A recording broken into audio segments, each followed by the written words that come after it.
Olá, pessoal. Boa noite a todos aí. Espero que vocês estejam bem. Galera, hoje eu quero fazer uma coisa um pouco diferente e da qual pretendo que seja produtiva para vocês, que é a análise de fontes históricas, e em especial fontes históricas do período medieval.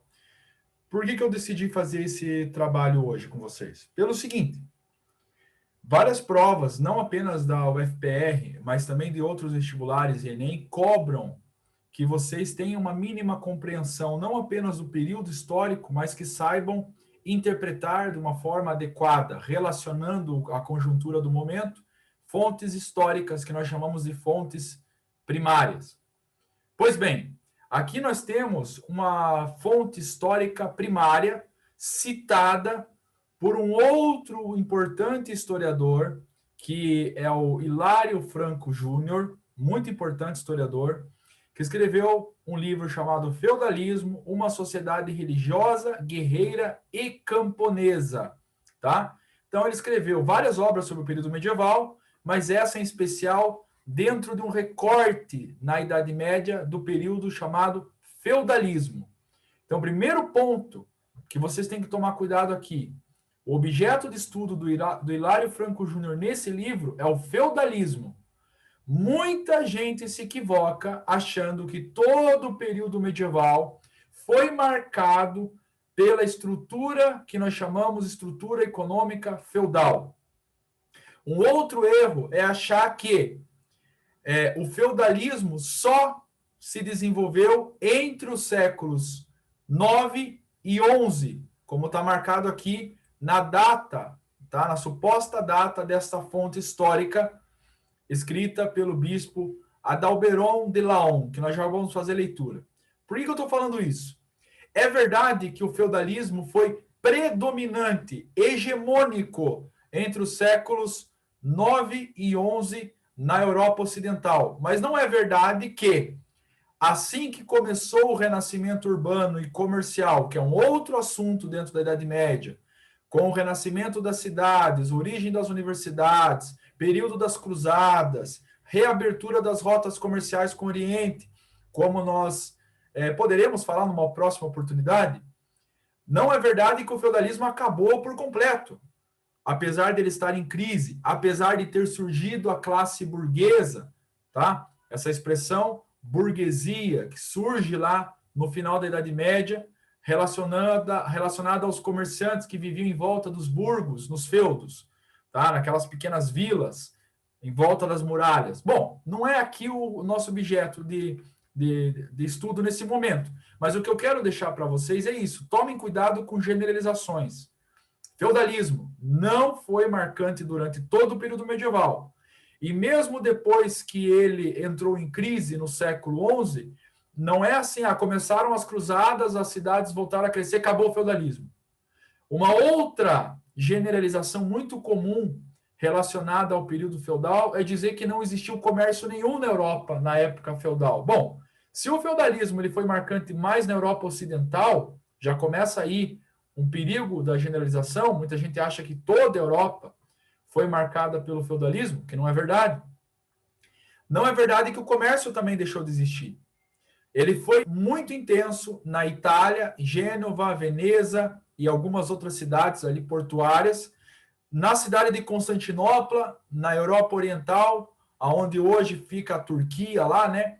Cidade de Constantinopla corresponde hoje à cidade de Istambul, que era uma cidade que ligava o Oriente à Europa. Então, muito importante, o comércio continuou acontecendo no mar Mediterrâneo e, sobretudo, nessas cidades que eu falei. Eram portas de entrada para a Europa. Então, cuidado com essas generalizações assim que eu acabei de falar para vocês. Mas vamos ficar dentro do feudalismo, porque essa fonte aqui, ela tenta trabalhar a sociedade, explicar como funcionava a sociedade, e também podemos extrair algumas coisas aqui do imaginário feudal. E por que é importante tratar do imaginário feudal? Porque é um assunto muito cobrado também na UFPR. Pois bem, vamos lá então. A fonte citada pelo Franco Júnior aqui é a seguinte: Bispo Adalberon de Laon, início do século XI. Eu vou primeiro fazer uma leitura total e depois eu vou esmiuçando o texto com vocês, além da outra fonte aqui que eu coloquei, que é essa imagem de uma cerimônia de investidura do século XIII. Pois bem, vamos lá. A casa de Deus, que parece uma, é, portanto, tripla, tá? A casa de Deus, que parece uma, é, portanto, tripla. Aqui nós já temos um ponto muito importante. A casa de Deus. A casa de Deus seria o quê? A própria sociedade medieval, a comunidade feudal, mais especificamente falando. Portanto, se Adalberon de Leon está falando assim que no sistema feudal ou na comunidade feudal, ele chama essa comunidade de casa de Deus, qual que é o pensamento predominante nesse momento? O pensamento religioso, certo? O pensamento, sobretudo, cristão. A única instituição que continuou existindo com magnitude, com grandiosidade, com muita importância cultural, após a queda do Império Romano, lá no início da Idade Média, antes dos reinos bárbaros, do reino dos francos, do Império Carolíngio, etc. e tal, e passou por todos eles, se fortalecendo, unificando praticamente a Europa inteira de novo numa crença religiosa, foi a Igreja Católica. Portanto, o cristianismo, na figura da Igreja Católica, tem essa importância de reunificar, pelo menos em pensamento. Se a Europa foi fragmentada, o que é uma verdade, sobretudo depois da queda do Carlos Magno, do Império Carolíngio, e do desastre que foi o governo dos seus netos, principalmente, bom, aí é verdade que houve uma fragmentação, mas culturalmente a Europa estava com um pensamento hegemônico, o cristianismo. E no sistema feudal, nesse período de tempo e na Europa Ocidental, esse pensamento foi hegemônico mesmo. A ideia de que o cristianismo era a única religião verdadeira e aquele sentimento de que a qualquer momento você poderia morrer e ir para o céu ou para o inferno. Então esse imaginário era muito forte. E a instituição guia para as almas humanas era a igreja. Portanto, a gente já vê aqui na primeira frase uma forte ideia do imaginário medieval. E, sobretudo, feudal, como eu estava falando. Pois bem, o texto continua. Uns rezam, outros combatem. Olha que interessante. Uns rezam, outros combatem e outros trabalham. Bom, quem eram aqueles que rezavam? O clero, pessoal, a igreja, aquela que dominava a cultura, que guiava as almas humanas para a doutrina religiosa, para a salvação das almas. Era a instituição preocupada com cuidado espiritual. Bom, professor, mas também se envolveu com política, também se envolveu com outras situações. É verdade também isso, mas a preocupação principal era a cultura e a religião. Clero, aqueles que rezam, portanto, ocupavam inclusive o topo da pirâmide. Acima dos senhores feudais, acima dos reis, estava, evidentemente, a igreja. Muito bem. Outros eram os que combatiam. Quem são os que combatem? Belatori. Então, oratori é a igreja e os belatori. Quem são os belatores? Os cavaleiros, os nobres. Mais especificamente, senhores feudais. Todos eles eram cavaleiros? Todos os nobres guerreavam? Não. Mas havia uma parte desta camada da nobreza que vivia quase que exclusivamente para a guerra. Por que é importante não generalizar? É óbvio que a principal função era proteger tanto a igreja quanto o seu feudo, o seu reino também, dependendo do rei que ele estivesse submisso, quanto os camponeses, os servos. Esse era o dever do senhor feudal ou do cavaleiro, vamos dizer assim, mais especificamente. Mas nem todo senhor feudal era um cavaleiro e nem todo nobre era um cavaleiro. Muitos deles também trabalhavam. Alguns deles até faziam comércio, não todos, evidentemente. Outros ajudavam o rei em administrações mais específicas. Por que eu estou falando do rei? Porque mesmo depois da queda do Império Carolíngio, continuou existindo reis, só que com poder enfraquecido. Porque como o comércio estava em decadência nesse momento, o que aconteceu? O que fazia o rei prender os nobres a ele em poder era a terra que ele distribuía. Só que, ao mesmo tempo, como era difícil a comunicação, como não havia uma circulação constante de pessoas, evidentemente que esse rei tinha, de certa forma, alguma dificuldade de controle, de modo que os senhores feudais ajudavam ele a manter o seu poder, a sua tradição real, mas esses senhores feudais acumulavam muito poder. Nossa, o que eu falei agora? Acabavam acumulando muito poder dentro dos seus feudos. Por isso que nós falamos muito mais dos senhores feudais, muitas vezes, do que dos reinos, né? Que praticamente existiam quase que de fachada. Um ou outro foi se destacando, lógico, né? E acabaram culminando depois na origem dos estados nacionais, França, Inglaterra, Portugal, Espanha. Mas esse é outro assunto. Pois bem, e aí o texto diz ali, os que trabalham. Quem eram os que trabalhavam? Os laboratores, que vem de labor, né? Suor, trabalho, eram, em sua maioria, os camponeses e os servos, certo? Mas os camponeses todos eram servos, evidentemente. Havia escravos, professor, com muito mais raridade. Deixa eu explicar para vocês uma coisa. Qual que é a diferença do trabalho escravo para o trabalho servil? No sistema escravista, o escravo ele não tem liberdade. Ele é preso a uma pessoa ou ele é preso ao Estado. Ele só tem deveres, ele não tem direitos. No sistema feudal, o que predominou em absoluto foi o sistema servil.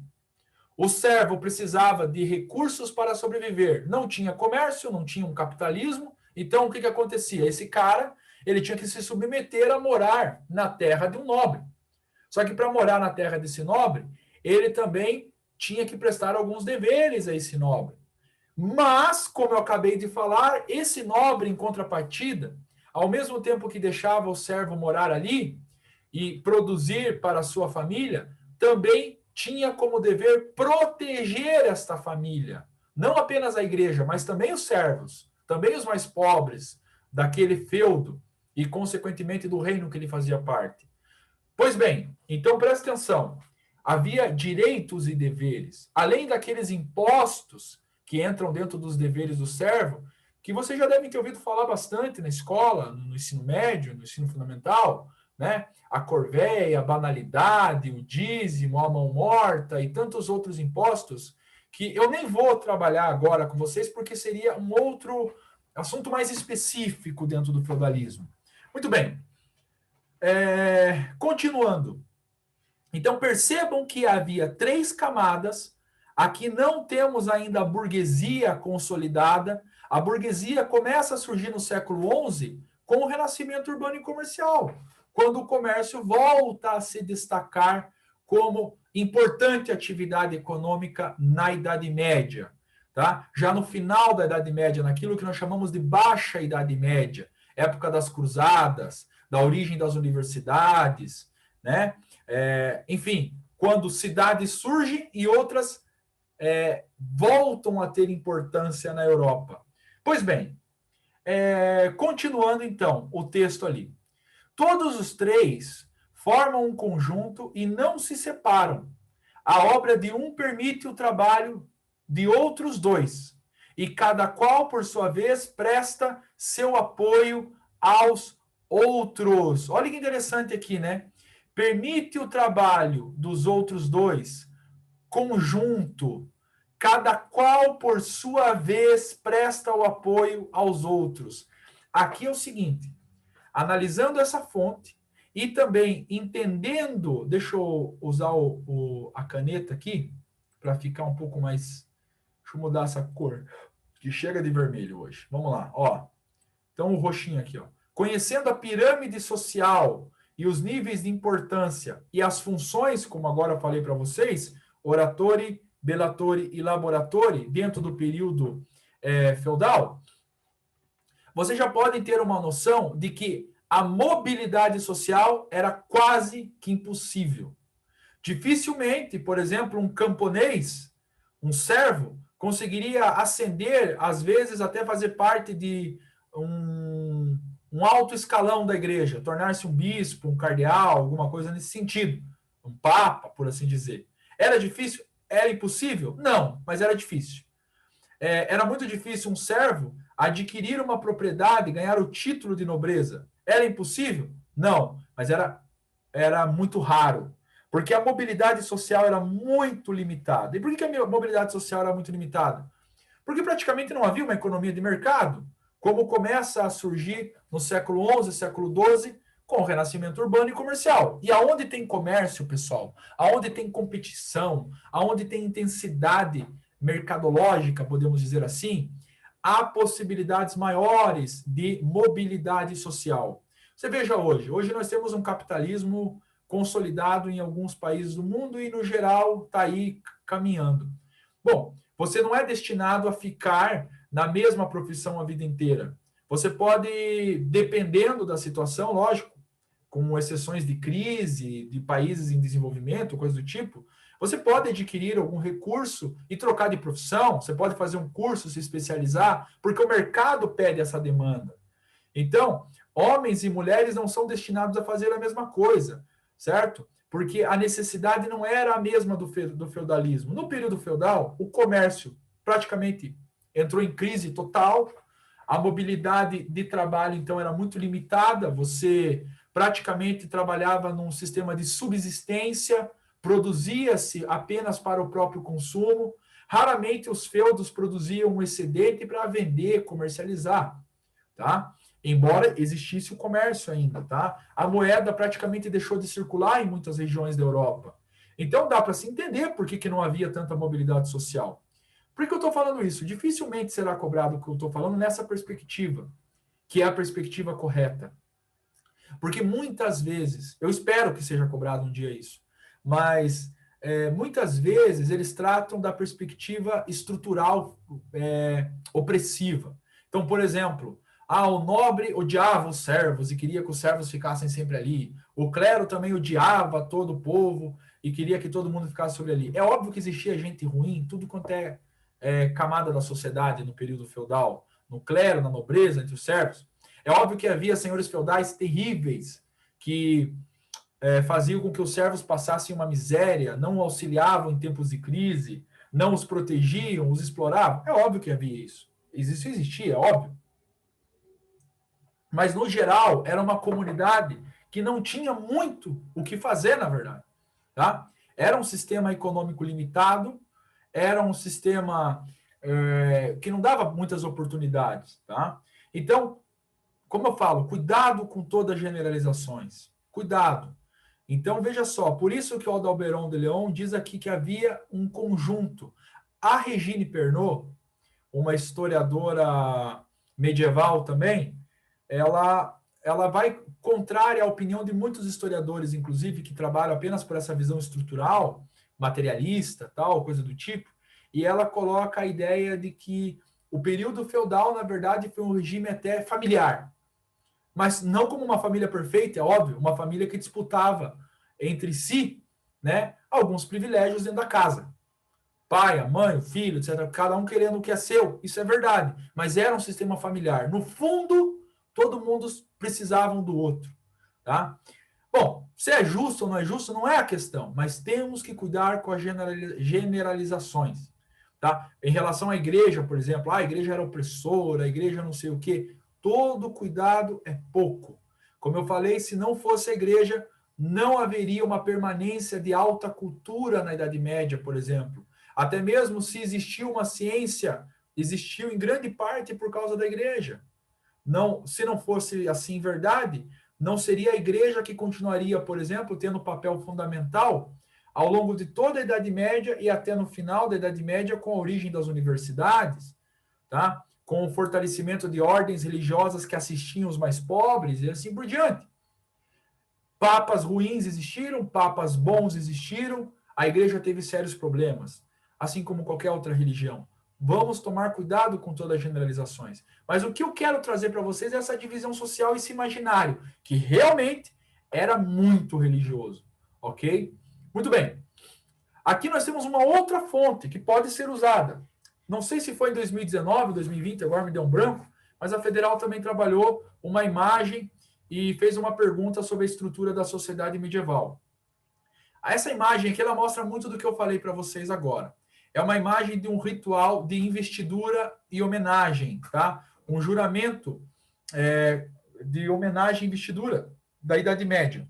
Por exemplo, aqui nós temos um rei ou um nobre assim, muito importante, investindo, observe as mãos desse nobre maior aqui, inclusive na imagem, com uma roupa mais luxuosa, né? Com uma coroa, às vezes podia até ser um membro da igreja, enfim, de qualquer forma, porque alguns membros da igreja também tinham feudos, sobretudo para auxiliar os mais necessitados em algumas situações. Agora veja o que acontece aqui, ó. Essa imagem é do século XIII. Então, como eu falei, apesar do feudalismo ter ido do seu período áureo até o século XI, no século XIII ainda havia, né, esses rituais. Então, observem que ele está cobrindo a mão, tá, do vassalo. Ele está cobrindo a mão. Ele está investindo ele de poder. Ele está abençoando aquela vida ali com, provavelmente, uma grande propriedade, às vezes até com um título de nobreza. Se fosse um senhor feudal, poderia fazer o mesmo com um servo. Uma pessoa mais pobre que com sua família precisava de um pedaço de terra, um pedacinho de terra para poder produzir para a sua subsistência. E observem que existe aqui, nossa, eu estou estragando toda a imagem, né? Mas vocês entenderam, o que se lasca. Tem um escrivão aqui, provavelmente anotando, né? Catalogando o que estava acontecendo. Essa imagem não mostra, mas normalmente havia um membro também da igreja abençoando esses rituais aqui. Então aqui nós temos um ritual de investidura, tá? E homenagem, um investindo de poder, outro homenageando essa investidura. Havia muitas vezes a investidura com uma espada sobre os ombros, o servo ou o senhor feudal, dependendo da ordem, o rei dava ao senhor feudal a terra e o senhor feudal dava um lote menor para um servo. Era um efeito cascata, digamos assim, né? Então, normalmente havia uma investidura com a espada e como finalização daquele contrato, até porque muita gente nem sabia ler e escrever, eles recebiam um ramo de uma planta, de um cereal, alguma coisa, como símbolo de que ele poderia usufruir do território onde ele fosse viver. Galera, bom, eu acho que ficou claro o que eu queria trazer até aqui. Um pouco dos aspectos sociais e dos aspectos imaginários do período medieval, tá? Isso aqui é muito importante. A gente vê a influência filosófica de Santo Agostinho, a ideia da cidade de Deus e da cidade dos homens, né? Uma divisão no campo humano entre aqueles que creem e aqueles que não creem.